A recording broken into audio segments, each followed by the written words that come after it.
Welcome to The Complete Teacher, 101 meaningful, bite-sized professional development lessons, each coming with thought-provoking titles, relevant, inspiring quotes, helpful text with anecdotes, data, and wisdom, and action steps.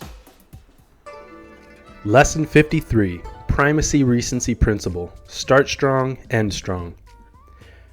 Dory from Finding Nemo says, I suffer from short-term memory loss. It runs in my family. At least I think it does. Where are they? At a professional development, I was presented with 10 sets of 3-letter sequences and then asked to memorize them in 30 seconds. Most teachers in the room memorized 3 or 4 sets, some as many as 6 or 7 sets. Interestingly, almost everyone tended to remember the first few sequences or the last few. The middle sequences were largely forgotten. The point being made was that the primacy-recency principle, which states that people tend to memorize that which they hear first or that which they hear last better than everything else in between. There are many practical applications to this primacy-recency principle in the classroom. First, the early moments of a learning segment are priceless. This is the time when students are most likely to be focused and attentive, and if you take the first 10 minutes of class checking homework completion, going over last night's math problems, taking roll, or having students copy down a new set of spelling words, you're not exploiting the primacy-recency principle. Apart from a well-placed hook, it's best to get right into the lesson by introducing the main idea and learning objective. This way, students have clarity about what they are setting out to accomplish together.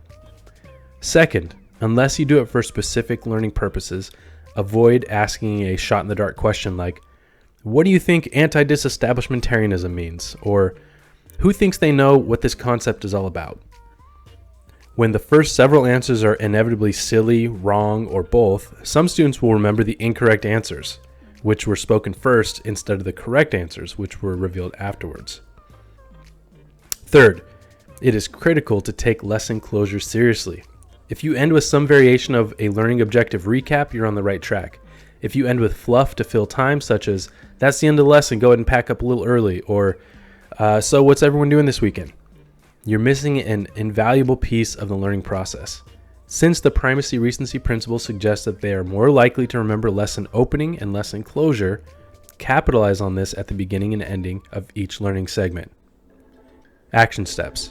Examine the approximate length of your lesson plan. Take care that the main idea is addressed early when students are paying attention. Also, make sure you revisit the main idea during closure as well. Need a copy of all the Complete Teacher lessons on slides? Looking for an e-reader or physical copy of the Complete Teacher?